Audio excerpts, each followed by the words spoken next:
नमस्कार दोस्तों, आज के इस नए वीडियो में एक बार फिर से आपका स्वागत है। उच्च शिक्षा विभाग भर्ती से संबंधित आपके द्वारा पूछे गए प्रश्नों के जवाब आपको इस वीडियो के माध्यम से मिलने वाली है। जैसा कि आपकी स्क्रीन पर शो हो रहा है, प्रयोगशाला परिचारक और प्यून का फॉर्म एक साथ भर दिए हैं। अब क्या होगा?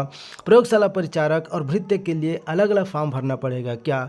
फॉर्म भरने का लास्ट डेट कब है? क्या चौकीदार, स्वीपर और भृत्य का भी एग्ज़ाम दिलाना पड़ेगा? तो इस प्रकार की प्रश्न कई सारे अभ्यर्थियों द्वारा पूछे गए हैं, तो आपको इस वीडियो के माध्यम से सभी प्रश्नों के जवाब इस वीडियो के माध्यम से मिलने वाले हैं। यदि आप चैनल में नए हैं, इसी प्रकार के नए नए अपडेट पाना चाह रहे हैं, तो चैनल को सब्सक्राइब करके बेल आइकन को प्रेस कर सकते हैं। तो चलिए स्टार्ट करते हैं आज के महत्वपूर्ण वीडियो। जैसा कि पहला प्रश्न है, प्रयोगशाला परिचारक और प्यून का एक साथ फॉर्म भर दिए हैं, अब क्या होगा?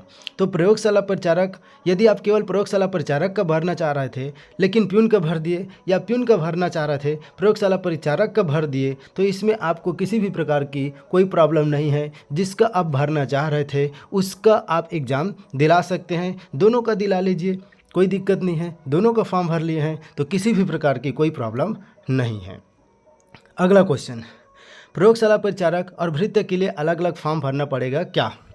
एक साथ फॉर्म, देखिए आप फॉर्म फिलअप करेंगे, वहाँ पर दोनों का ऑप्शन दिया है।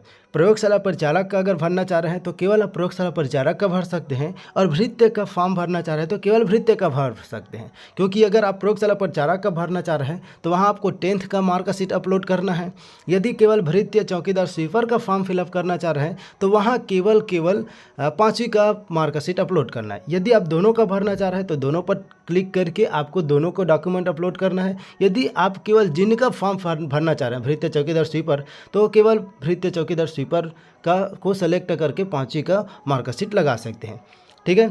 यदि आपके पास 5वीं का मार्कशीट नहीं है तो क्या करना है? तो 5वीं का मार्कशीट नहीं है तो आप जो है आपको 5वीं का मार्कशीट लगाना पड़ेगा, क्योंकि अब आप 10वीं का तो अपलोड नहीं कर सकते। जहाँ 5वीं मांगा है वहाँ 5वीं का ही अपलोड करना पड़ेगा। अगला प्रश्न ये है कि फॉर्म भरने का लास्ट डेट कब है? तो दोस्तों आपको बता दूं कि फॉर्म फिलअप करने का लास्ट डेट 10/11/2023, 10 नवंबर 2023 फॉर्म भरने का लास्ट डेट है। क्या चौकीदार, स्वीपर और भृत्य का भी एग्ज़ाम दिलाना पड़ेगा?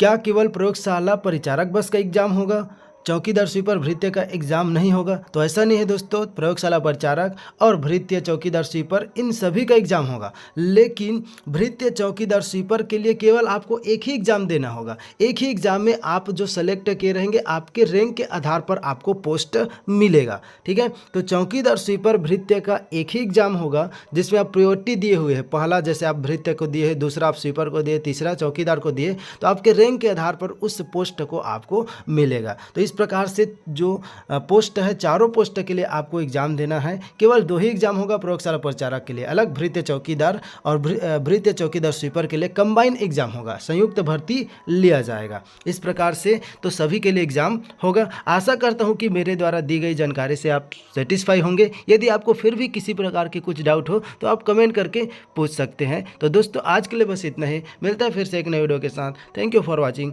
जय हिंद, जय भारत, जय छत्तीसगढ़।